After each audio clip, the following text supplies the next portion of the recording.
Soup. Hey everyone, and welcome to another episode of Good Soup. I'm Sam Prime. I'm super excited to be here. Over here we have Torrey. Torrey, how you doing? I'm doing great. I'm glad to be here. So Torrey, it's his first time with us, but he's going to be a long-time guest, so I'm really excited. Next to him we have Jerry. Jerry, how you doing? I'm doing great. It's a very nice cold evening. I'm ready to do this. What temperature is it there? It is a whopping 20. 20 degrees. Oh, Jesus. All right. Abe, how you doing over there in sunny Florida? Oh, doing good. So good. A little bit warmer than that. Really glad to be here. Yeah. All the way from Qatar, we have Chris for his first time joining us. How you doing? I'm doing great with my 60-degree freezing temperatures. Nice. And then we also have John rejoining us. How you doing, John? I'm doing great. Hopefully, I'm beating everyone with like 78 degrees in Puerto Rico. Loving the podcast so far. We're here for episode 2 now. Nice. Yeah. All right. So this week we're doing a Shark Tank style pitch to your group, where we all pitch a card that the idea is that someone will buy it, and if you buying the card, that will mean something different to every one of us. For me, it'll mean that I am going to heavily consider, if not agree, that I will play this card in 2025. So I think that I'm just really excited. I know everyone's cards, just so we knew that we didn't have the same people doing the same card, but I don't know. I'm not sold on anyone's yet, so I'm really looking forward to the pitch. It's going to matter a lot. I'm really excited to have Torrey up first because Torrey is known for some good soup, and some of us think some bad soup. So I don't know what we're going to get today. I'm really excited, though. Torrey, go ahead and take it away. Okay. Hello, Sharks. As you may know, I am North America's preeminent monster salesman, and I'm here to bring you some good monster soup. So, have any of you ever played an Opkalu and just had this little sucker just sitting on your board, doing nothing, and you've always thought, man, I wish I could get some value out of this card? Have you ever had an Atomos on board, and when you attacked with it, your opponent Amodded the trigger, and you thought, man, I wish I could get some value out of this? Have you ever had a blue worm on your board, and you attack with it, and it's about to die during the end step, and you're like, you know what? I really wish I could convert this into a forward. Have you ever played against Mono Earth and saw them go Leo into wall, and go, man, I wish that this game had a different kind of priority rules where I could interact with Leo before wall hit the board? Well, if you've ever said yes to any of these things, which, if you're me, you have said yes to all of these things many times, then can I interest you in one copy of the Opus 20 Lightning Mirror, my favorite card in the game. She does all of those things and more. She gives us instant speed interaction. She gives us ways to sacrifice our monsters like Moth Slasher, or Blue Worm, or Opkalu to gain immense value. And she gives us a consistent threat to attack our opponents with every turn before the game ends.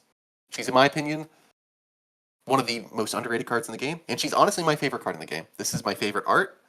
Izumi Sawa-san does an amazing job, and I am very excited to share this card with you today. Do I have any questions? I want to start. So, Tori, with your introduction, basically you told us that if you were receiving this pitch, you would be the target audience to play this card at a competitive level. Yes. You yourself went through all the levels of competitive play, all the way to Worlds.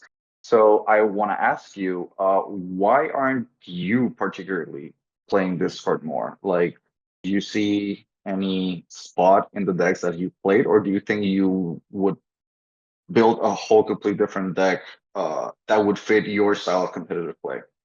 Well, it's funny you say that, because I have brought this card to events before.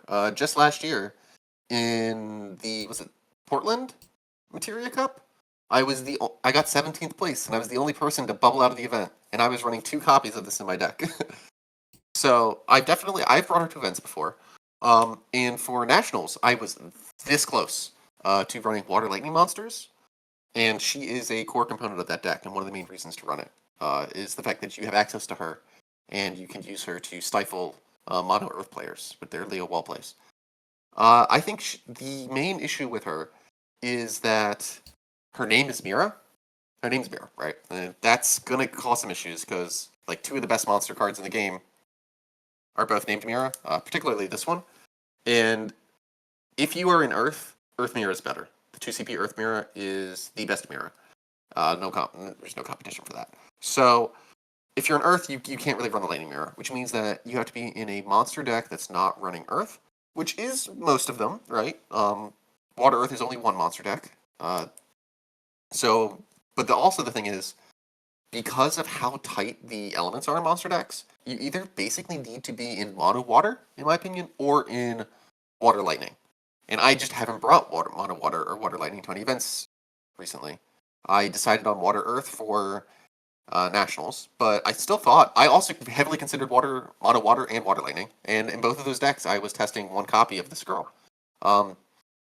Those there's more space in those decks. Water earth and water fire. I think the lists are too tight. There's a lot of cards we are cutting from water fire despite being broken. So there's no room for this utility card that the deck doesn't need. Whereas water lightning and mono water both have more room. So she fits well in this deck. Torrey, let me ask you, because I want to interject with what John asked you. Sort of, he's asking you to tell us, I think, a little bit more about why you didn't play this. Why, if this card is so good, correct me if I'm wrong, John, why you're not playing it yourself. I know you said you played it in one event, but to me, it sounds like you're giving me a lot of reasons that it's not good enough. It barely didn't make the list. It didn't make this cut. It wasn't good enough. It didn't solve the problems that Water Fire needed. It wasn't. Water Fire already naturally has access to this kind of effect, right? Because they have Buffasaur. I agree. So right. What deck needs this card? In what deck am I going to play this card and that doesn't have access to that? Either mono water monsters or water lightning monsters. Those are the two main versions. And I think both of those decks are extremely powerful. I know that KP said that he was heavily considering water lightning monsters as one of his decks for nationals as well. And one of the main reasons was that he could use Mira as a way to stifle Leo Wall, because Mono Earth was a really big deck in North America. So I think that I'm not the only other person who's like, wow, this is a cool interaction that's powerful. But yeah, I think she's really good and really underrated. Also, her synergy with Witch of the Fens is really nice in the way that, when you have Witch of the Fens on board, right? If you're running Witch of the Fens, it incentivizes you to run monsters that you want to sacrifice. And so having an extra sacrifice outlet is just really nice for consistency reasons. So, if you're running Moth Slasher, for instance, one of the big issues when I was running Moth Slasher with Witch of the Fens was that you want to sacrifice your Moth Slashers as soon as possible, because the longer you wait before sacrificing your Moth Slashers, the more likely you are to draw into additional copies and they become dead cards. Mira gives you a way to sacrifice your Moth Slashers, proactively before your opponent develops a board, right? So, Witch doesn't want to sacrifice your Moth Slashers right away, necessarily, if your opponent's not playing aggro. But Mira gives you so Torrey, I want to interrupt you because to me, you're still almost underselling this card. I actually think that you have a really good product here. And I think that your pitch should lean more into the fact that I think this is a great card against Mono Earth, and Mono Earth is such a good deck. I think if you're going to sell this card, I would lean more into that, because, even if you say, well, KP almost played this card, well, that's the same problem that John talked about. Well, but he didn't play the card. Yeah, he didn't. But, I mean, if you just flat out were to say, look, it was probably a mistake not to play this card, I would believe you. I think you actually have a really solid card here. Just off the top, do you know how much a full art's going to cost me if I wanted to invest in full arts? I love your Japanese full art, by the way, but what's a full art, not Japanese, I'm sorry, what's a full art playset going to cost me if I didn't have a Japanese full art playset myself, I definitely wouldn't buy a playset. I definitely wouldn't buy a playset of these. I think at most you run 2 copies. Okay. Maybe even 1. I probably would just run 1 copy. Because she has so much recursion from the break zone, once you find that singular copy, you always have access to her. You don't need more than 1. And one thing I've noticed with some non-competitive lists that are running the card is that they tend to run playsets of her. And I just do not think that is correct. At most, 2 copies. But I don't know. I think they're pretty cheap if you just don't buy the full arts. For water cards, right? Because obviously you're running this in water decks. If you do run 2 copies of her, you can run 1 copy of the Tomberry, which is an EX searcher for her, which is always nice. Mm-hmm. But for lightning, the main things you want to you can play with her is obviously Maw Slasher. One cute combo you can run is, it doesn't see that much play, but there's the Lightning Behemoth. It's a 1 CP monster that on summon targets a character you control of cost 2 or less, and you have to sacrifice it. But it targets on entry, but it sacrifices at resolution.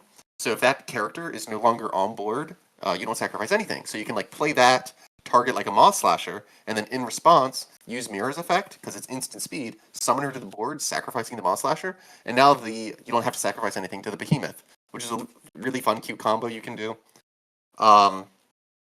You can also run her with what are the other monsters? Lightning Drake is another obvious one, or Thunder Drake. If you're running a water lightning monster deck, you're obviously running at least one copy of that. It's too good in the current format, and it's got the same thing as like Blue Worm, right?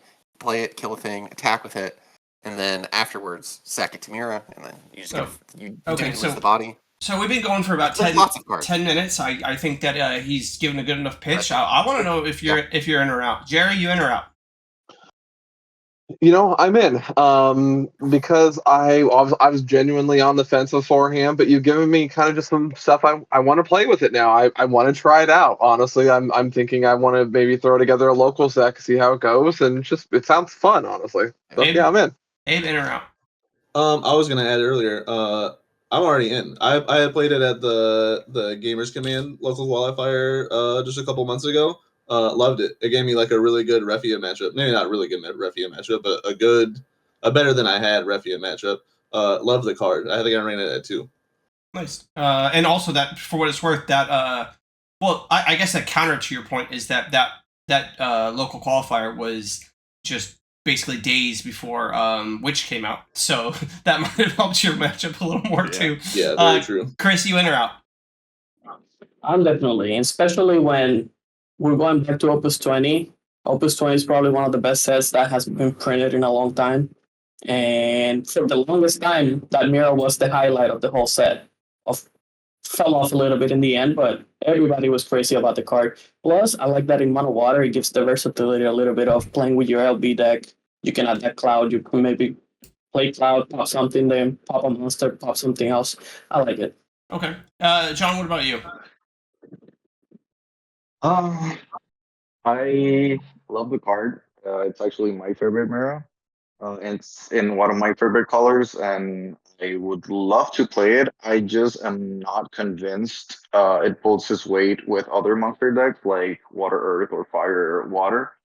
So if I were to play monsters, I don't think I would lean on that card. That being said, I don't think I would play monsters in a competitive event right now. It's just not my playstyle. But if I were to play them, it's definitely a card that I want to look into. It's just not for me at the moment. So I'm Okay. I think that I'm in. It's a low cost of entry. If I wanted to play a non-foil, if I was a new player and I wanted to play a non-foil, it's probably like 10 cents. It's probably like a couple bucks. But the full art's only $20. It's a beautiful card. It costs very little to put one in your deck. Yeah, I think that I'm in. Like, I kind of want to play hardball a little bit more. But the truth is even with Witch, I can think of several interactions where this card handles a card that Witch might not. And it kind of, I don't think they double up on protection. I think it offers you something that the other one might not. So yeah, I'm in. Congrats, Torrey. You got 4 yeses and 1 no. All right, let's move on to Jerry. Jerry, you are up, my man. Okay. Tough act to follow. Okay. Yeah. No, I've hit top of the hat, tip of the hat for that. But so Sam, and this even goes beyond me as well. I'm gonna take you back in time. Remember I'm nervous. back, right? You remember well, and we've been bringing it back recently with F5, right? To take you back to a time where ice roamed the land, where there was cards for days that you could control your opponent out of a game and just say, you know what, I don't like these attacking. And as well, nowadays we have every deck can go ahead and just simply search it out. And the card that I'm talking about is an old backup that we have, Arcanist. It's a little hard to see on my lighting right now for everybody. Arcanist is a 2-cost ice backup. It's a standard unit, and it's multi can be played multiple times. Excuse me. That being said, it's a great backup. And actually, Sam, I'm also going to take you back in time again because I remember you played it and convinced me a long time ago when you came up to Omaha for the Re-Raise event. You played Earth Ice, and it was a great call for the event because everybody was running Sorare. Sorare loves their 4-cost forwards. They do. So, man, you just imagine sitting down across from a player who's playing a 7 CP Wool, like, I don't know, Alex Hancock, and he happens to slap down a Wool 7 and start shoving 3 CP dudes on the field. It doesn't necessarily suck to go ahead and be able to, tap a couple things and be able to say, no. And it's non-targeting as well. So we do have, and to kind of get into some of the other stuff that really is nice with it, we have a limit break card that literally searches it out of your deck. The standard, the Lucio. They can search for standard unit if you name a color, you go search out for your deck. So we have cards in the limit break that search it. It's a 2-cost backup, so Emina can search it as well. And as well, it's just a card that you can put in multi-element. It's not really relegated to staying in mono ice, even though mono ice does look good from the list we saw at Worlds. So really the flexibility is there. You can go with, obviously it's a control matchup. You're going to be playing control when you're playing that, so you're not playing aggro. So in terms of having a game plan of slowing the game down and doing what you want to do, it's a great way right now. And looking at, honestly, if you take a quick peek at some of the decks that we had at Worlds for raw data wise, a lot of numbers are sitting 2s, 3s, 4s, right? It's not as varied on the CP that we have. So you are going to slow the game down, not always necessarily maybe more as slow as you want. So Jerry, let me pause you, and I have to say that you just came back into time. You're in 2024. You came back into Worlds, but you left me. If you don't remember, you asked me to go back in time, and you left me back there. You left me back there where we had a much slower where you want to go turn 1 and Amber Shinju, and then next turn you tap the 2, you play Alexa, right? And you left me back there where playing an Arcanist didn't leave you dead on board. And I think that you talk about Chaos has basically, I mean, it's diversifying a little bit with like Estinian, but it basically has 2 drops it's going to kill you with, and then maybe it hits you with a 4 drop. But you're dead on turn 2 or 3. So when you say, it's great that they're all playing the same card, it's like, well, if you search with Emina and then you discard a card to play this with Emina, that's 3 discarded plus 2 cards, or 1 card from hand because you search for 1. Now, every turn, you need to use that last card to play an additional backup, because if you don't, every turn you're actually discarding from hand to stop them from attacking, which means you can never build a presence, and they're just going to Chaos Special you out of the game. They don't necessarily need to attack you. They can drop a Behemoth and then attack with their Estinian, or drop a Behemoth and attack with their Chaos, or they have limit break options, right? So while you're coming back into time, you left me back there where Arcanist was good, because it's great that it's searchable now, but if my deck is full of 4 drops, you can bet I can just cast a limit break card that is not a 4 drop. And so for that reason, I'm out. Oh, understandable. Yeah, Chaos is definitely going to be the rough matchup for sure. And I think that really is probably the dent. But Jerry, you also use Wool 7 as an example. I can't think of a world where someone plays Wool 7 and you live to untap with an Arcanist. I don't understand. I wish there was a world where that happened. I just don't think it exists. If someone built a control Wool 7 deck, this card would destroy it. There is no control Wool 7 deck. Yeah. I say with the speed, it's a tough one. Though I also say at the same time, when you look at that Wool 7 deck, I suppose it's also, if you're looking at maybe the difference between the aggression that KP's list last season put in versus I think the aggression that Alex Hancock's list puts in. I think that they're both very, very go. But I do think that if you can go ahead and slow down the deck for at least 7 wool for a turn, you can start establishing, put yourself at 3 or 4 damage, and then start getting back at them. But at the same time, that is, it's a consideration for it, because realistically, if you can go ahead and stop their 3-drop dudes and take 1 point of damage from wool 7, or just throw a chump blocker in front of it, then at that point you're the slower you can get them, or sorry, the longer you can have them be in a game, the more likely the 7 wool player is to die. Don't those players also play cards like I'm not all of them, but don't some of them play like Zero Muss, like cards that freeze your backup? Yeah, they run Zeromos. Sometimes they run Prish. They run multiple ways to freeze backups to prevent you from Arcanisting every turn. Rufus. Right? Yeah, true. Fair enough. So, Jerry, as someone that actually played this card in basically all competitive seasons since it came out, I played in several ice decks: Mono Ice, Ice Lightning, Ice Earth, Ice Wind. I don't think at the speed we're playing right now that this is viable. Apart from that, the decks that it usually fits in are really, really tight on backup spots. So it's a really good one-off when you have like playing Emina shell that looks for two-drop characters. And if you're playing that type of deck, you might have a one-off if you have an extra. Hey, John. Just real quick, just so, when you lean back, I think your voice gets a little bit worse, and it's a little bit harder for us to hear you. Okay, no problem. So in the decks that it fits, they're already like really tight on backups. And at this moment, when I think of control, I think of things that are really degenerate, that either you're playing by yourself or things that have a lot of removal, not things that kind of like slow things down, because that card as a board flowing card, it doesn't work in turn 1, 2, or 3, and that's usually when you're losing against the decks that you want to play that card against.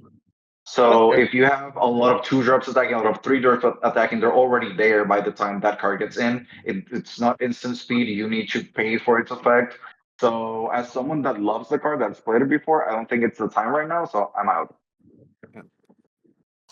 I will say that I have played many games against Arcanist, and it is one of the most frustrating cards to play against as a monster player, because we're already worried about decking ourselves, and this card just stalling us for just like 2 or 3 turns, because like all the monsters that attack all cost 2.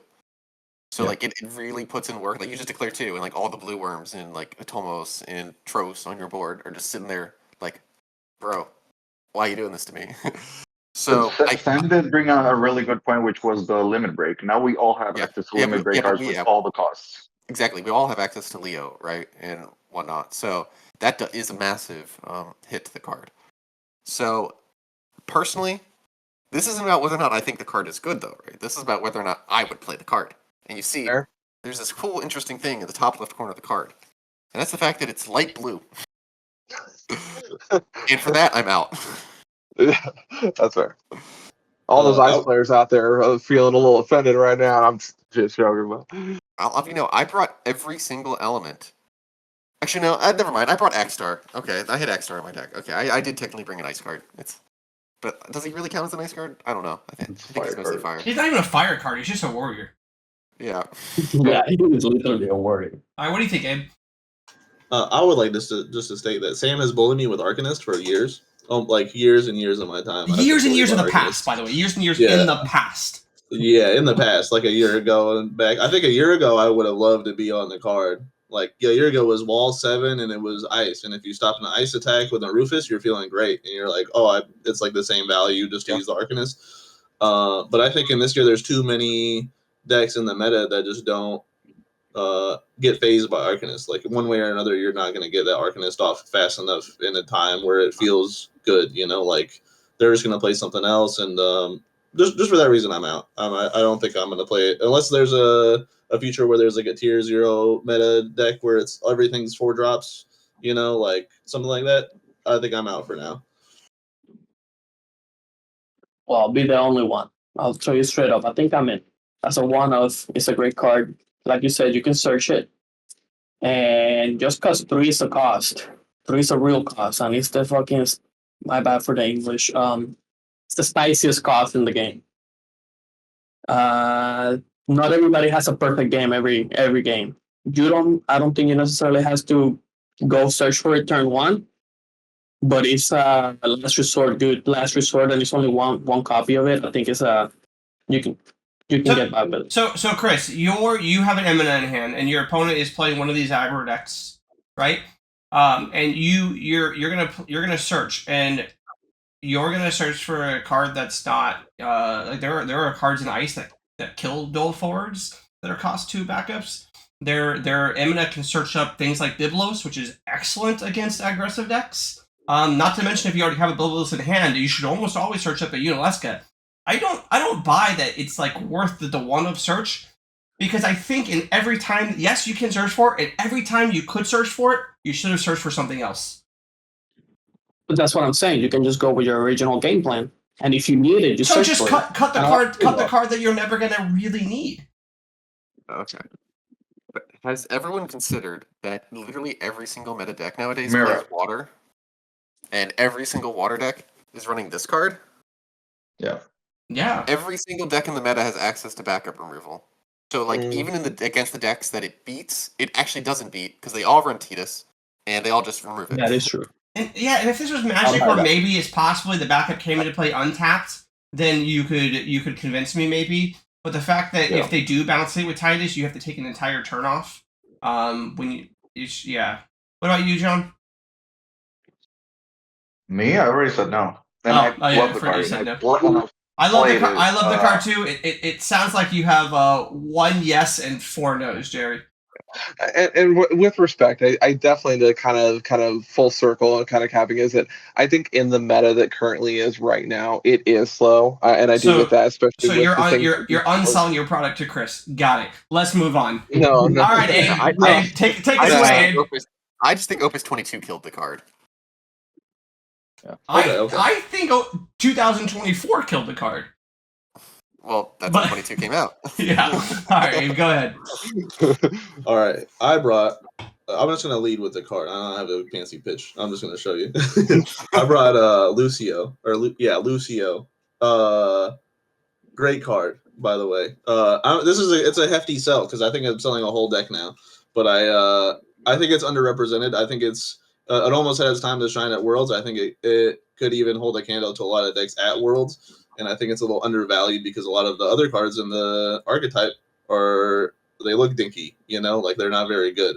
But I think they're greater than the sum of their parts, I think it's a really flexible card. I think even if at a locals level, I think you can mix any 2 color combination and feel good about the deck, only because it does something that Crystals have been wanting for years, where it's like, oh, I have they want a need for a lot of crystals, and not a lot of times they give you those in decks. I think even now, a lot of the decks that have running Lucio are just running backups that spit 1 crystal at you, but to have a card that spits 2 at you all the time, and that you effectively only play 1 CP to put it on the board anyway, is massive for the crystal stuff.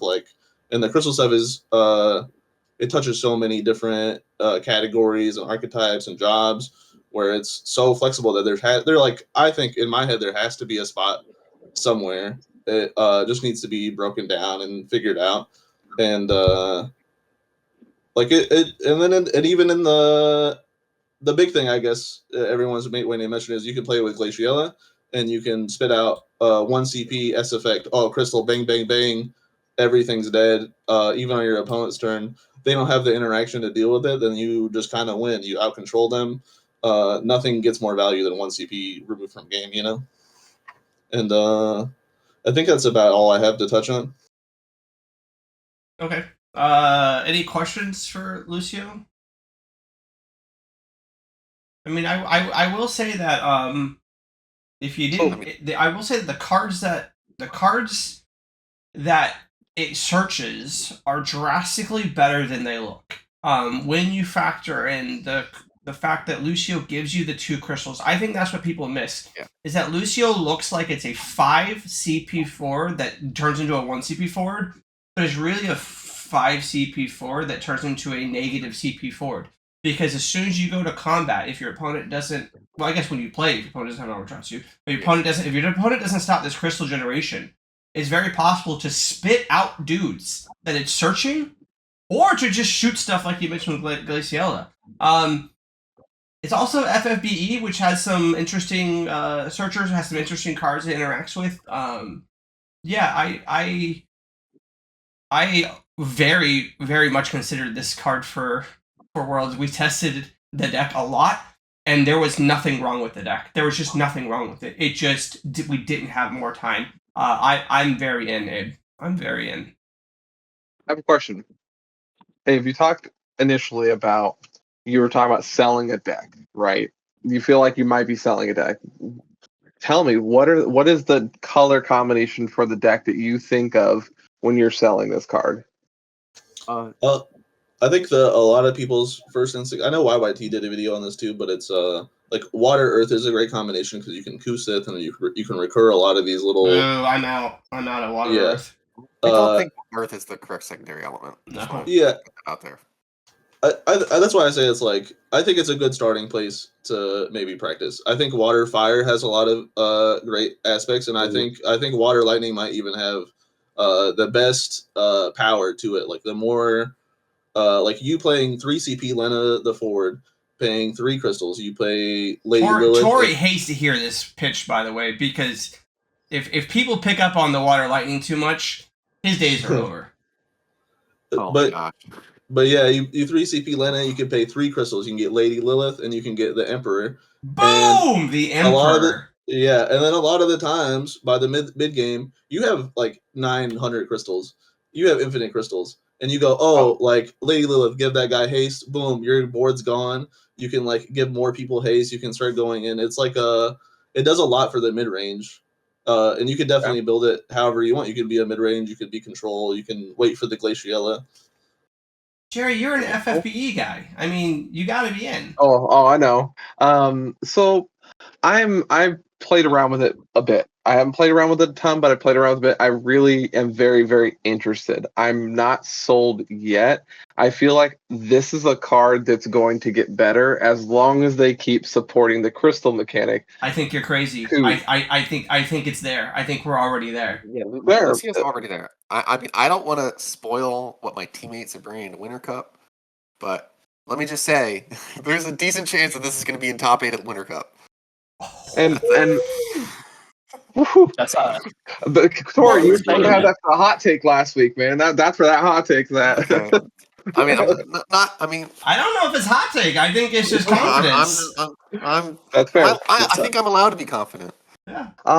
But I guess to kind of say, I'm not 100% sold yet. I think that when I see that list, it's something like, okay, I have played around with it, but I do like where you're at with like water and lightning. I do really like that color combination. I definitely think that's where I feel comfortable at. So yeah, I'm in. I'm in. I genuinely, I love playing with. I think it's fun. I think it's a fun card. I think that it's untapped yet. I don't think that we've seen that list yet. Any other buyers out there? John, Chris? So I'm in. Just saying. I think the card, as Sam said, is there. We just haven't had enough time to test it at a competitive level, and a lot of people didn't want to go like. So I would say untested to something like Worlds, and it's just like it just came out. But I think it's a really good card. It's doing the thing for crystals at the present moment. I think it's capable of doing a lot more, and I do agree with Jerry that it's gonna get better with other crystals, but I think it's good right now. So I'm in. I want to test it. I'm gonna say I'm out, but it's not because the card is bad or anything like that. It's just like something similar to what Torrey said earlier. It's just not my play style, and honestly, I also don't have. I've only been playing for like a year and a half, almost 2 years. I don't have as much knowledge of all these cards that you can get with it. I would have to sit down, read all over FF decks, all the standard cards out there, which I don't know all of them. And currently, with my playstyle, there's a lot of other light cards that I much rather play. That's a solid argument. So I'll close off with this, Abe. What's great about the card that you brought is if you had brought me the following cards previously, if you had brought me Sarah Mobius, if you had brought me the Emperor, if you'd even brought me Glaciella, or if you'd brought me into Crystal backups, and you had said, hey, listen, Sharks, I have all of these cards for you, I'm pitching these cards, they're great. I tell you, you're fucking crazy. These cards are terrible. I think Lucio single-handedly puts every one of those cards over the top. I think it's a really great pick, and yeah, I think this is a slam dunk for me. Very end. I would like to add one. Glaciella is terrible. Glaciella with this card is not terrible. Oh no, I'm talking about just still in general. Glaciella has like seen play. By itself. No. Even without Lucio. Correct. Like the rest of those need Lucio. But it's also it's seeing a lot less play in mono water than it was. And that is also true. I think that you could play this in mono water, and mono water becomes better. I even like this better than the Lina Leviathan package. I would like to add. I'm a big Lucio stan. Go on. I would like to add one thing after my slight win of getting so many votes. I wouldn't say so many. We're still 4-1, so you haven't beat anybody else yet. Yeah, that's true. But I just love the design space of the card too.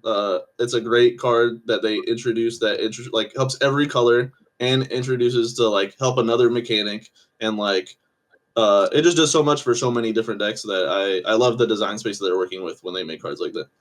All right, on to Chris. Chris, hit us with some good soup here, man. Well, I don't know if I understood the assignment correctly. Everybody bought all these amazing cards. I love my card, and I think it's amazing, but it's extremely underplayed to the point that the only place I've ever seen it play is in Japan. But question, do you ever feel when you're building a deck that you really want to splash some colors, but you really don't have the space because you don't want to add backups of that color, you don't want to like mess with your consistency, but you want to add, I don't know, a different LB or a Mataraxu, something like that? I know I feel that way all the time. So I found this card. Oh no, no shot. Just play Tyro, bro. All right. Torrey's out. But Chris, who's out? Jerry's out. I'm out. Oh, John's out. God. Just play Tyro. Tyro exists. Tyro is not we're talking about underplay cards. Tyro is definitely not an underplay card. Tyro's already. Yeah, Tyro is the reason why it's underplayed. So if you wanna, Tyro is one of the reasons why it's underplayed. But if you want to bring that card, you also need to bring cards that support it and its value. It was a great package back when it was printed, and even then, I don't think it was played. John, your mic is like cutting out. Terrible. Can you guys hear me? Perfect. Well, no? Perfect. Yes. When you lean forward, okay. Perfect. Got it. So I was just gonna say that even when it was printed, that there was a lot of support for like the Mughals, and there was a whole package for like the multicolor backup line. It didn't see play or that much play. I don't remember ever seeing it like being wild, and I think a lot of cards along the way solved the problem of fixing that color. And if you're already playing Earth, you fix that problem. So I don't think right now there's any reason for that. I think maybe in the future that might be a reason to play Muggles for like the job, not necessarily for like what it's doing right now. So right now I'm super out. Okay, but Chris is trying to sell us a card. It doesn't need to be right now. I think now is the great time to come in. First off, this card is already $2. This card is a rare, right? It's a rare. It's a $2.50 rare. Yes, that means when you're throwing away your Opus 7 boxes, you're throwing away a shitload of money all the time, because this is a $2.50 card from a very popular set. So there's no reason it should be that high. Okay. So should I buy it to sell it? No. Here's why I'm in. Here's why you should buy it. Okay. They want to push Mughals, and you can start to see with some of the new Mughals that they're printing. I think the last 2 sets in a row have had good Mughals. There's been good Mughals almost every set recently. Moogles is something that Hobby Japan wants to push, and I think if there's one of the cards other than the reprinting of Moogle King that will break or that format, it'll be this Moogle because it lets you play all of the good Moogle cards. I think that if you want to buy this card, I think that $250 is a good price to get in at. I think, let's see, right now there are 0 foil copies of this available. 0 foil copies of this available on TCG Player, y'all. 0 foil copies. Now is the time. I'm in, Chris. I'm in. Okay, Sam, but you said at the beginning of the video that if you were to buy Lean this forward. card, if you were to buy this card right now, what that means for you is that you would play it in 2025. Is that still right? Yeah, it is correct. It is correct. That is what I meant. But I also had the caveat that that'll mean something different to all of this. And I want to include the fact that I think Chris brought a sleeper. I just think that the card's not going down in price. So if you look at the price trend, it's only gone up. It dipped like 2 cents at some point in November 27th. It dipped 2 cents. You look at it from a 1 year standpoint.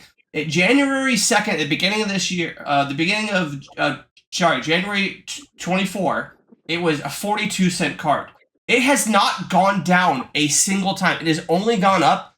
I might just buy every single copy off the marketplace before the end of this video. That's how in I am. I'm not in on a competitive level. I'm in on a financial level. Let's fucking go. I agree, but he's selling it as a color fixer. It is a color fixer and one of the coolest jobs ever made in the game. Okay, so in the future, when Mugs is an archetype, sure. In the future, when Moogles is an archetype, it's too late for you, John. You didn't buy in. The card's fucking sold out. There's exactly 14, 15, 16, 17, 18, 19, 20. There's exactly 21 copies online. You missed out. I'm sorry. You're gone. I already have. Brian's not going to have a place. I'm just not going to play it. How many foil copies you got? I know you're a foil copy, John. I know you're a foil gamer. I have boxes of bulk, so I probably have like several foil copies. I like the card as a Moogle. John, if you're out and you want to get out on your position, I will buy every one of your cards that you have in those boxes for $2 each. Every one. No, I just said I'm not. You can't say no and then say you can't say no to that deal and then say you're out on Chris's pitch. I don't think those two things are. Wait, Chris hasn't even given his pitch yet. Can we let Chris finish his pitch? No. Well, you guys all said no. You didn't have to give a pitch. You guys all immediately said no. You all just jump shipped immediately. Can we let Chris give his pitch? I will not play that competitively until an archetype comes out that supports a wild. Would you buy this? Would you buy this card at $2.50? I don't have to. I got them. But I know what you're saying. I know the card has value, but I think it's like possible value. There's a possibility of it. Just because it's a Moogle. That's it. I don't think the card in a vacuum is good. I don't think it's good for competitive play right now. And I think it has the same effect as Chocobos. Like, Chocobos are collectible and they have synergy. But right now there's so many Chocobos and you can't play that competitively at the highest level. So I think Moogle are even under the level of competitive play that Chocobos are, and not even close. So I think it's like very far-fetched to think that anytime soon, without actually having knowledge of what's going to be printed, to say that it has competitive value. It has. I don't think so.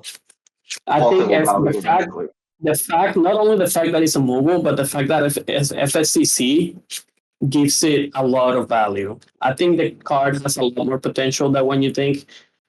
Yes, it's a Moogle, but you don't have to build around Moogle. You can just play a few Moogles, and that's it. But the fact that it's FFCC, it gives a lot of other decks a lot of synergy and the power to do stuff that they were not being able to do before. Because of your LB deck mostly. Anyone else have FXX anyone else have a web browser open right now? I do. Okay. Do me a favor. This is all I'm going to ask you to do. Go to tcgplayer.com right now. Sam, I believe you. Okay, but hold on. But you're saying but you're also saying that because in the future, like it's collectible because it's Moogle. Chocobos are collectible. Moogles are collectible. I want you to type in Moogle. I want you to type in Moogle and click under Final Fantasy and then look what comes up.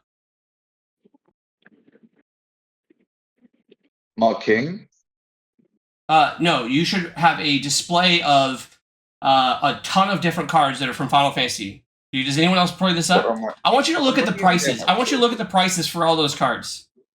Yeah, they're popular. Yeah, people like Moogles. That's not the point. No, I'm saying that the value is They're not expensive. that's it. That's all I'm saying. The value is every one of these speculative. cards. It's actually the opposite of what Torrey's thinking I'm bringing out. Almost every one of these cards is under 25 cents. Almost every one of them is under 10 cents. The only card that's worth more than that is Moogle FCC, and it's at $2.50. I would like to point out, I haven't said no. I want him to sell me because I honestly am on the line. Okay, Because all right, sell them. Yeah. I love the card, but I just don't know what kind of deck you're looking to put it in where I want to do it. Like, what are you trying to do with your Moogle, bro? What you do with your Moogle, bro? You can do many things. You can play this guy that takes advantage of all your FCC cards. You can search it with no challenge. You can search it with Moogle. If you don't want to search your Leo, that you don't necessarily have to play your Leo. You can search the 60p Leo. That's also FSCC. Now you can play Wall in the deck that you were not able to do crazy things like that before, and you were withstanding a lot of backups because you're playing Automos and you're playing all these other monsters. I just think it gives a lot of variety to what you can do with the FSCC archetype. And you can do things that you couldn't do before because before you didn't have an LB deck, and now you can give yourself more room to play with more cards that things you couldn't do before. Okay. So I guess in an ideal world, what color deck are you using? Are you doing mono? Are you doing mono earth? Or it sounds like you like doing earth and wind. Is that kind of your jam with that when you're thinking of that? Yeah, most likely. Okay. What do you think obviously like Tyro's the number one competitor, right? Like, and Tyro is like hypothetically like 3 CP kind of with the EX burst, right? What are you adding to the table where it compensates for like paying one more for it and not having that search? Like, I mean, like, in the grand scheme, You can't search Tyro. Well, I mean, like the search is on the Tyro end, right? No, I'm saying you cannot search the Tyro itself. I see. So, Abe, are you in or are you out? Honestly, I'm still like 50-50, but I kind of am in because I've built stuff with that locals level with the card before. It could be better than I think it is. I'll be in. And Jerry? I'm going to be honest, I've only played it twice. And both times I played it, I went undefeated. At what level? What a sample size. No. Hold on. Yeah. Was one of those like in a popper event? No. Okay, because I'm just saying this card's actually pretty decent if you play common or popper. Yeah, it happens to be in the best archetype in popper. But I don't know why Chris and I know so much about popper, but and Abe knows. Abe knows the deck. All right, Jerry, you in or out?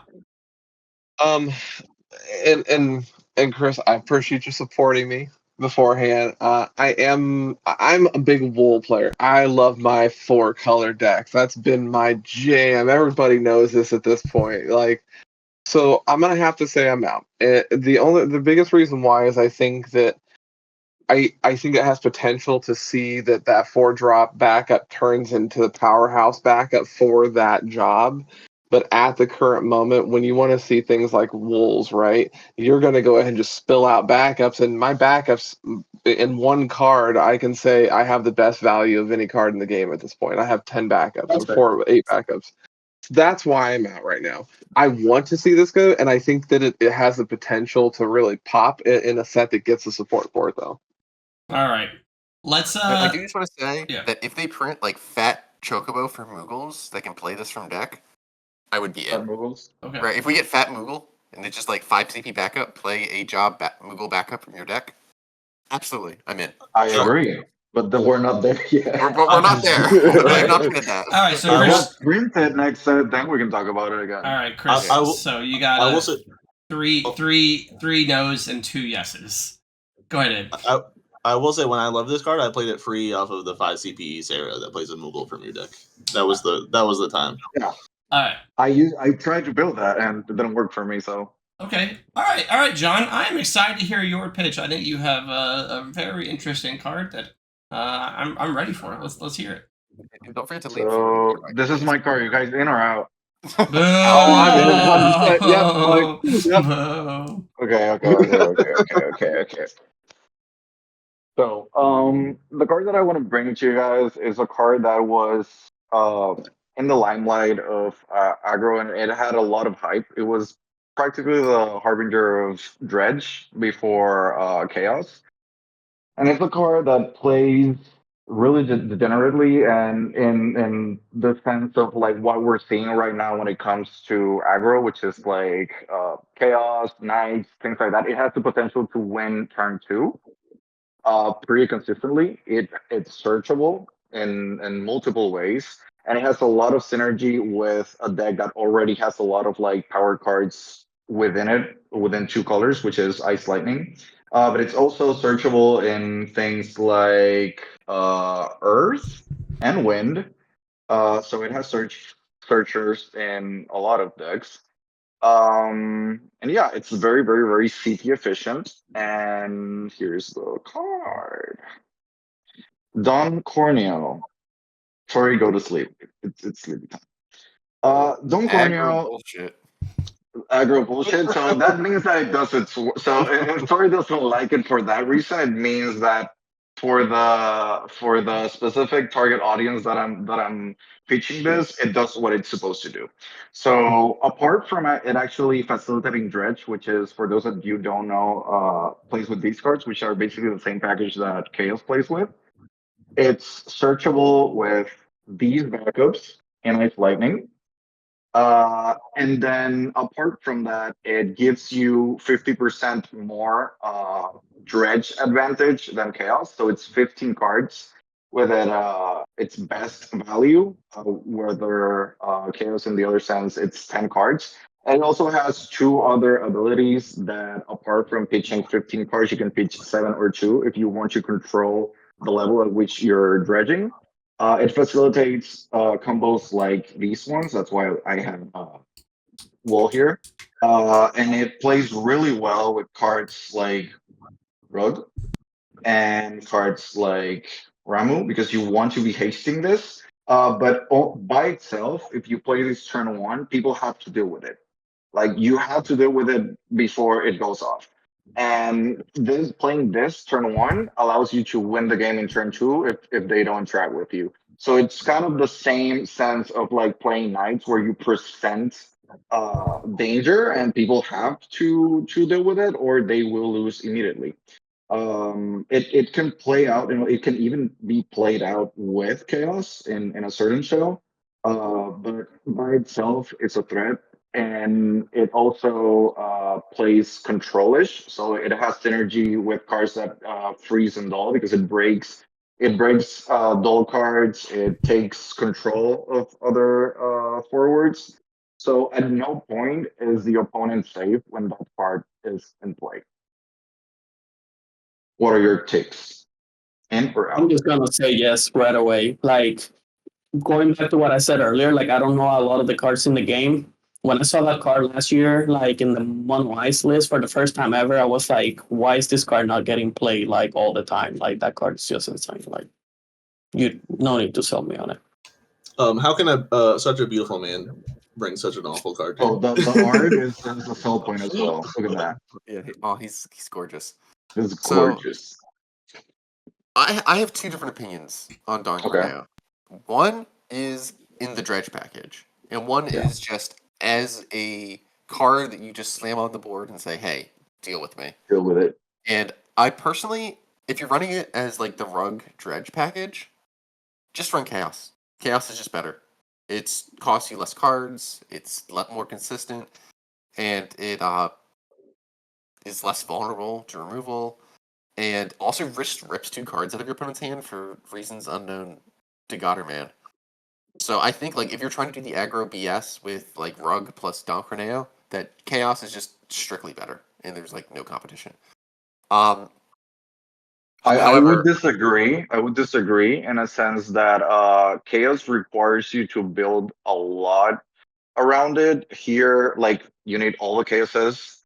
Sometimes you are bricked with dark cards and Tori, how many things dark like cards do you run in your decks?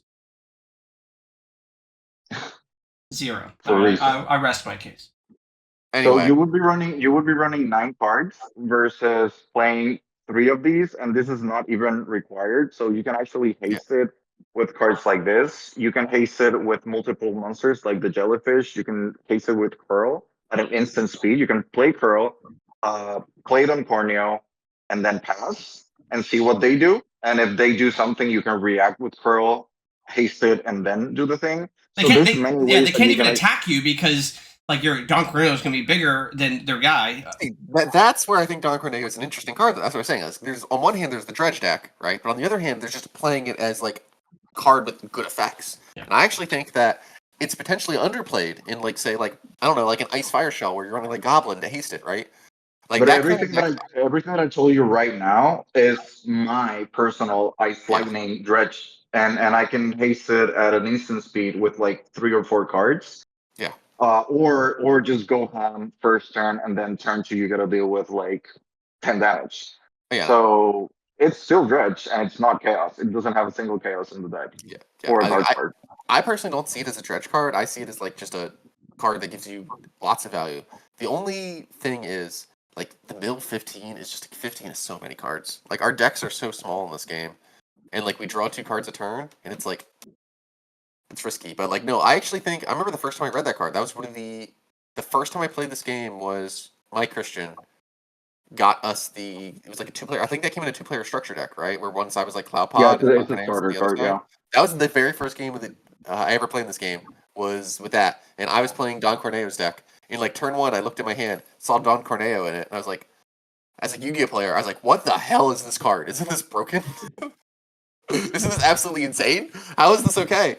And like I played it, and then like Chris played Aerith, and I was like, "Okay, that's a nice Aerith. Give her." Um,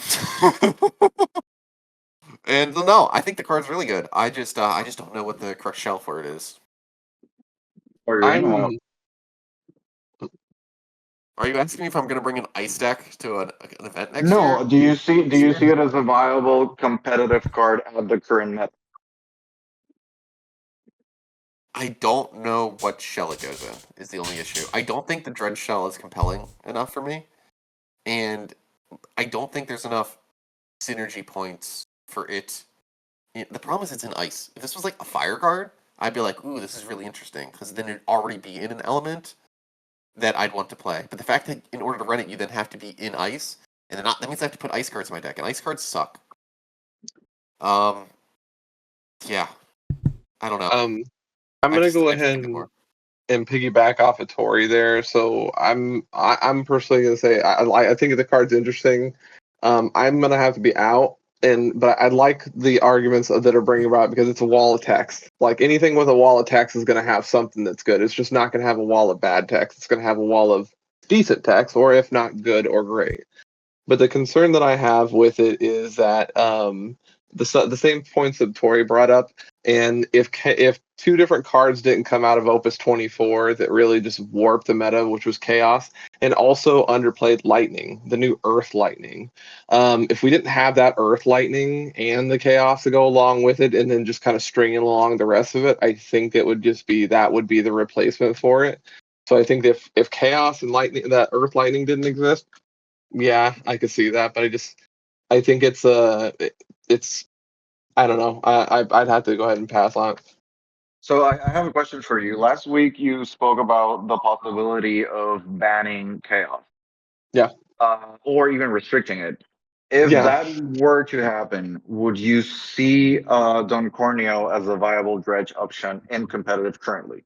in the meta. I knew you were going to ask that question, and I could see it popping up. I think if you run the list against some of the, it just granted, I'm just running hard, just numbers in my brain, but I think if you ran it against every other like competitive top 8 list right now, I think it hard loses to Ixion. And I think the Ixion says like if you're going to be playing against Don Corneo and you're playing Ixion against Don Corneo, you're already playing Ixion against the same stuff that's playing it against Chaos. So I think that So the you're same saying stuff you're that saying people that are, the card from the second worst color in the game is something you need to worry about? So I taking it from there, I actually thought about this question before you asked, or this comment before you asked it about like what are its weaknesses. I went through the top 8 of like all the recent competitive play, ones that were 1 deck format and 2 deck format. I didn't see a single copy of Ixion. That's my like, and it actually it's very surprising when you're seeing chaos because most of the and knights because most of the attackers are 2 CP. Um, so that's why I think it's a really good moment to play it because I think it has the same weaknesses as Chaos, particularly if you play things like Xdeath or Ixion. But these are cards that haven't fixed the Chaos problem, so I don't think this is also a card, are cards that would fix would be reasons not to play it on Corneo. That being said, I know, and I personally tested. I know it can be obviously things like Mono Win, which are really popular. But I think it can also. I know it can also be things like Refia and Wall. So I think it does the same job as decks like Chaos and Knights at killing you at a very very fast speed. But at the same time, I think it could be more consistent, CP efficient, and I think it evades just because of how the meta is right now. I think it evades a lot of its natural enemies just because they're not being played. Just because it's also not an expected choice. I wouldn't say they're not being played. Have you looked at the lists at Worlds? There was a lot of cannot just say the Brynhilders running same. around. There was a lot of There was a lot of Brynhilders running around. There was a lot of Lev Sixes running around. There was a lot of Kukulins running around. There was a lot of cards that just shaft this thing. There's a lot of Mist Dragons running around. All 4 of those cards were in Tara's winning lists, right? Like you play Rug plus Corneo turn 1, and they slam a Brynhilder on your Corneo, you lose. That is game over. GG. Go next. It's you don't win that game. Same thing with like when they do that line and then you like turn 1 when they go to combat. Kukulin the Rug. Now they get 0 damage, no mills. It only costs your opponent 1 card from hand. That's like, and then like what happens? Then they just board wipe you in the next turn and you still lose. Like I don't know. So you usually addressing Torrey. Torrey always has a game plan to counter any card that he likes or doesn't like, and it's usually a perfect counter. This is the Dice to Doomblade argument. But, okay. Like it has weaknesses. Every card has a weakness. If it doesn't, it should be banned. So this, I'm just saying that this card alone has the capacity to be a powerhouse in competitive play for what it is, both as an aggro card and as a control card. It might not be your playstyle, it might not be your flavor, or even the color, but it does what I'm saying it does. If you disagree, I mean, there's a lot of things to counter a lot of other plays, and plays are being played right now. Like there's ways to counter Knights, there's ways to counter Chaos. I think what John's trying to say is he could misdragon your Mira, but he didn't bring that up. Well, you see, if you misdragon my Mira, you can just use her effect again in response. But it's not. There's no once returned on this card. But no, my point is, there's a difference between if your Mira gets misdragoned, the rest of your deck still functions, right? She's just one cog in the machine of your deck. Like when you're I playing haven't shown you the rest of my deck. We're just talking about a single card. Brother, I've seen you play that deck. I've seen you play it. I probably beat you with it. No, you didn't. I think you were messing around in Chicago. Anyway. All right, so I think it's very clear that Torrey is out for now, especially on this build. Abe, Chris, you guys in out any interest? Abe's only played it a couple of times. He did kick Florida. my ass with that a couple of times before Miami last year. Last year I would have said absolutely not. It's not in my play style. This year I really want to be better competitively, and I think that in a world where Chaos gets a hit or the next set supports it in some way, I know there's a lot of S7 and stuff coming out. I can see it being competitively viable in this year. Wouldn't surprise me at all. It's a great card. I'm in tentatively, it's something I would run. I would do it. I'm in. I gotta look at it as a standalone card. Like its biggest weakness is that it's ice. That's it. But if you're an ice player, you always have to consider playing this card. You don't necessarily have to play it, but it's a card that you will always go to and be like, is it worth it playing in this field? Because it's a card that is that good. Okay. I think I'm out on the on just the if I was just marrying on the pitch because John and I don't have the same playstyles, but I think that John picked a good card, and I'm in for other playstyles like Torrey mentioned. Just because people aren't playing them doesn't mean I won't. I could see this being in a control shell with like Siren, for example, where like your cards are really just Dog Tornado, Siren, and Rajan Fujin, and anytime they try to kill your guy, like you mill Rajan Fujin with Siren, or you just duel this to get Rajan Fujin, and you build a deck that really is relying around maybe something just so simple as like a one of Wool or one of Gilgamesh, where you're just going to control the board and then kill them with a Gilgamesh out of nowhere. Just something like some sort of interesting shell. I could see that being good in. Would I see that being good right now? I don't know. But I do want to point out the fact that if people we've talked about if you'll ban Chaos, if they ban Chaos, blah blah. I don't think that Chaos would be the card to be banned. I think it would be Rajan, and I think a Rajan ban would hurt this card. And so for that, I'm a little scared. But any card that it's a $2 starter, the foil's $6. I think that paying attention a little bit to price. I think that this card could be a sleeper. I think that people respect this card, and I think it's a hit among casuals. So yeah, if you're trying to sell me on it in a competitive environment, I think I'm out. But at the same time, there's a part of me that wants to have some fun, and this card just speaks fun. I mean, the guy's smoking a cigar and holding a glass of a drink. So yeah, I want to have some fun, man. 2025 is the year having fun. I'm in. I will say it's a very fun card. I'm not doubting it's a fun card, and that's definitely the type of card I would take to local. But it's not the kind of card I would take to like a Materia Cup, I think. All right, so we had I'm in, Abe was in, Chris was in, Jerry, were you in or out? You're out, and Torrey, you're out. Oh, okay. He said in. You said in? You went out. You literally the first time this whole podcast that your mic cut out was when you just said what you said. So we're gonna assume that Torrey is in. No, I heard out. No, I did. Anyone else? Did it cut out for anyone else? So yeah. I'm not going to show the satisfaction. All right, guys. I'm excited to bring you my card. It is a love of mine. It's a card that I don't play enough of.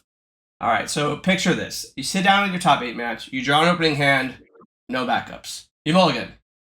The new hand doesn't look much better. An off-color monster, Torrey knows a little bit about that. A 3CP Leviathan, and then something you might need in the mid to late game. You don't want to spend those too early. And 2 arcs. I think there's a few arc gamers in this room. It's kind of a disaster, right? What if I told you there's a card that would solve all those problems? Enter Artemisian. You got it. I knew it. Yeah. I knew Artemisian is a 2CP backup with a simple yet game-changing ability. That should be playing every Chaos deck. When Artemisian enters the field, place any number of cards from your hand at the bottom of your deck, and in the order, and then draw that many cards. So let's just talk about why it might be, in my opinion, the best backup in the game that isn't being played enough. It fixes bad hands. It lets you shuffle problematic monsters and late game cards back into your hand. Backup Digger, it helps you find backups you need to stabilize early. It strengthens your end game by hiding key cards that you might need. You can put them back onto the bottom, so it ensures you have a stronger late game. It manages light and dark cards. That's a big one for me. It keeps your hand from flooding with unplayable cards. It has a relevant job type, y'all. We talked about it. Job Moogle synergizes with very specific builds. All jokes aside, it's also pretty affordable. Foil copies are $3. You can probably check the GC for a link. But there's not that many copies on the market as far as foils, so I think you should get it now. And maybe one of the more powerful reasons, it's the only card in the entire game I can think of that lets you dig 4 cards deep into your deck. And a card that digs 4 cards deep, and 4 is not the max, by the way. 4 is possibly the average. It digs 4 cards deep on average. It can dig a lot more depending on what you've done that turn. It's also a card that, if you're trying to pick up for a rarity sake, it's only been printed in Opus 3 and then the Opus 3 FF9 starter deck. So availability in foils is pretty dwindling. At low cost makes it like a perfect singleton in almost any water-based deck. That's where it goes. And then I'm going to talk to you a little bit about my personal experience. I can tell you that it would have been a game changer for many of my decks in 2024. I regret not including in many of my Materia Cups lists, including my Nationals list, where, just being able to find more Tybus with more Artemisian just seemed better to me. I know that, you have Larsa, you have some ways to find it. I think that Axstar is a breakout card from the deck. I hate it when I have 2 Axstars and my thing's like, all right, I'll pitch this Axstar to this. I would love to be able to tuck an Axstar into the deck to be able to search with Tybus later. I think that's really important. And then most importantly, probably for me, Worlds. No, I did not love my mono water deck at Worlds. I wish I'd played Artemisian. It would have at least made me like the deck a little bit more, and it probably would have led me to figure out that I should have been playing a different deck with Artemisian, like Water Fire. So what I think, what's stopping you? I give it a chance. I think your win rate will thank you. Can I go first? I just want to say Go for it. that when you're running beautiful, beautiful Lightning Mirror, you need to find ways to put your Moth Slashers back in the deck. And I am personally a massive Loporrit fan, but in every one of the decks that I was running this card, I was running 3 Loporrits and 1 copy of Artemisian, whether that was Water Lightning or Mono Water. I think Artemisian is pretty much a slam dunk in basically every Mono Water deck. And I agree with you. I think the card's severely underplayed. I didn't think he was sleeper, to be honest. I thought it, for some reason, I thought more people played it. So yeah, I'm obviously in. I love that card. It's really good. I've never been disappointed by it. It's like the 4th copy of Loporrit, and Loporrit's like my favorite backup. Yeah, so I searched for how many decks were playing it recently, and it was drastically low compared to what I thought it should be. I'm also a Loporrit gamer. I love that Loporrit's multi-playable. I would rather open Artemisian every time and then play Loporrit on turn 2. Yes. Artemisian is generally better turn 1, but in general, you're right, because it helps you dig to find your realms and whatnot. But and I don't know, Loporrit's not that bad turn 1, right? Because just getting it down early so you can crack it later with its action ability. It's not, but when you're playing 2 realms and it's like one of the most important cards to find, digging, you can mulligan. If you hit Artemisian, that will at least find you a Larsa if it doesn't find you, or a Marrowweb if it doesn't find you the realm, and you're setting up a really beautiful turn 2 at that point. Yeah, no, absolutely. Artemisian is really good. It's basically like anytime you see in your opening hand, you can almost always just keep it because you're like, well, I got a second mulligan right here. If there's a second water card, you're keeping that hand. Yeah, exactly. I would like to say I'm in. Sam sold me on this card, I think in 2017 when it came out, 2018, whenever we played it. Really good card. I have it in 2 of my decks right now as a one-of. Just from that experience alone. Chris? Yeah, I want to say I'm into. It's just a great consistency card, and you cannot beat the value of it. Like, you just get extreme value of it. There's no. It also works really nicely with Moogle FCC, I have to say. It digs you for your Moogle FCCs, and it taps for any color.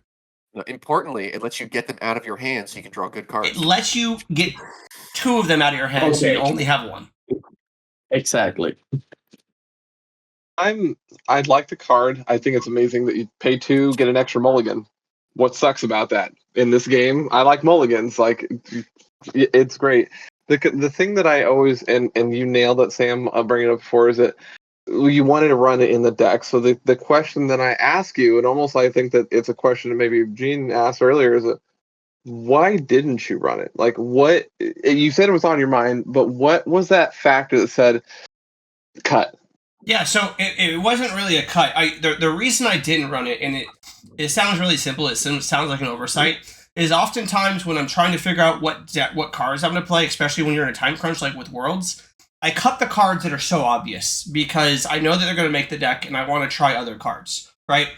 So this happened to me both basically at Nationals and at Worlds, where I'm not going to run Artemisian because there's a good chance that the deck it's going to be in the actual deck, so I'm not going to test with it. So I play the deck. The deck doesn't perform. I tested the shit out of Lucio. I just wasn't sold, but I wasn't not sold. I just needed more testing. And certainly if I had Artemisian in the actual list, I would have been able to stop drawing so many light cards or make sure I saw Lucio more often. So what ends up happening is I didn't end up bringing the Artemisian to Japan. That's the honest, really lame answer, is I didn't have an Artemisian with me in Japan.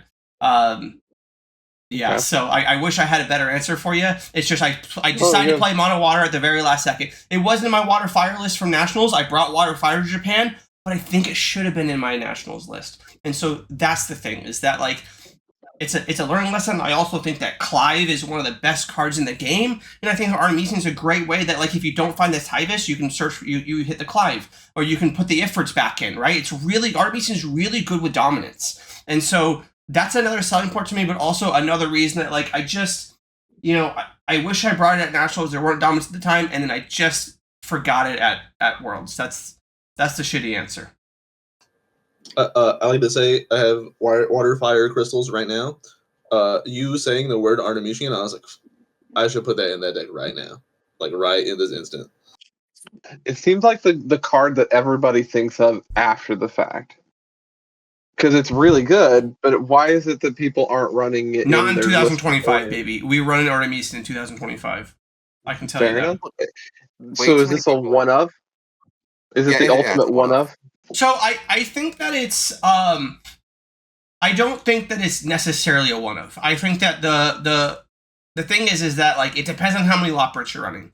If you're running 3 Loprits, I think there's an actual consideration that you can run 2 Artemisians. Depending what you're looking for, if there's a card specific matchup that you need, I think it's not insane to run 3. Am I going to run 3? I'd say 98% of the time I'm not going to run 3.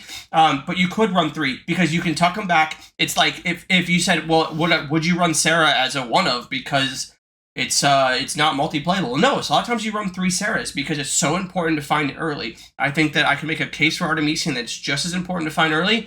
I could see myself running 2. Will I run 2? I don't know, but I think that I'm at least in at 1 no matter what. Okay, that's fair. Cool.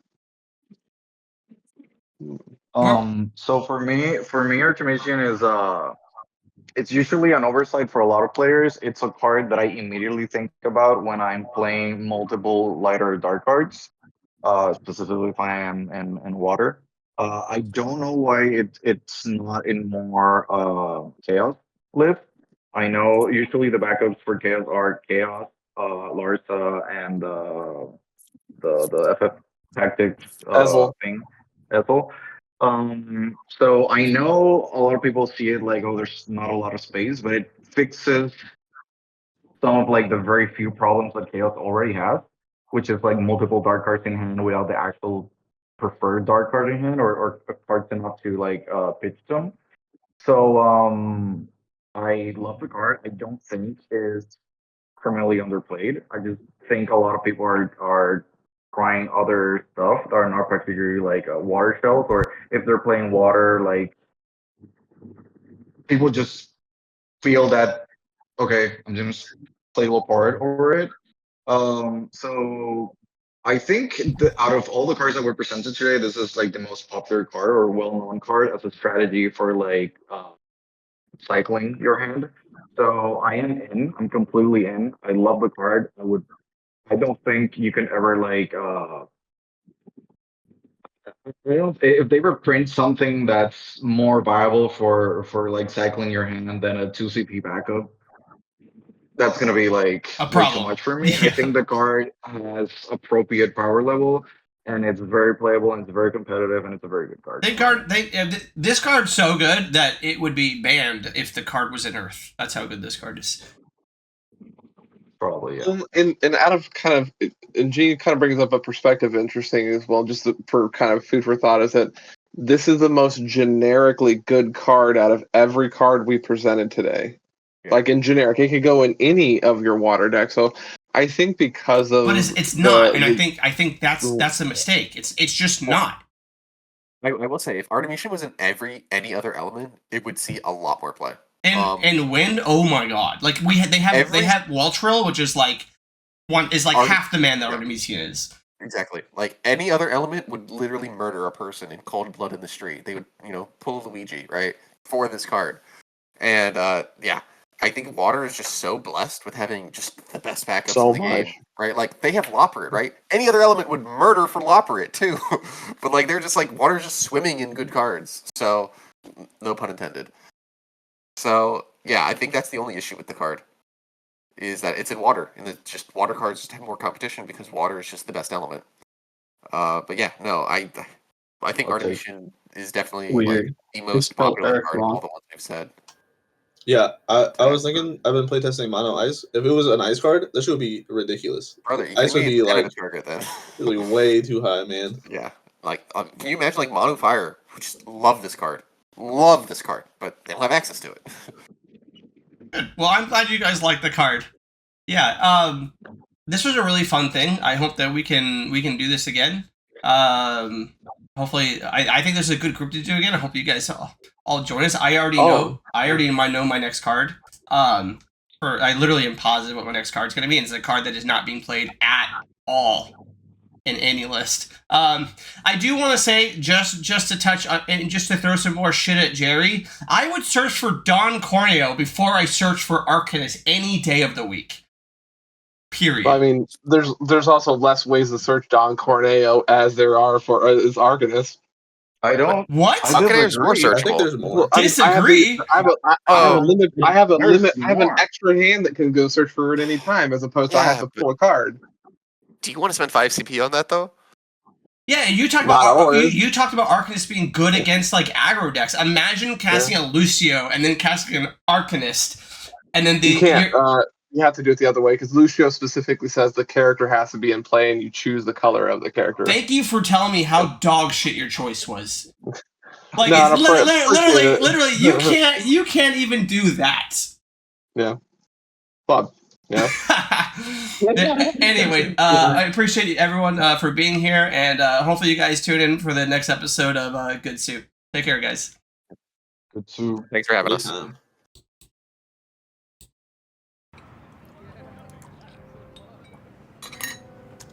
Good soup.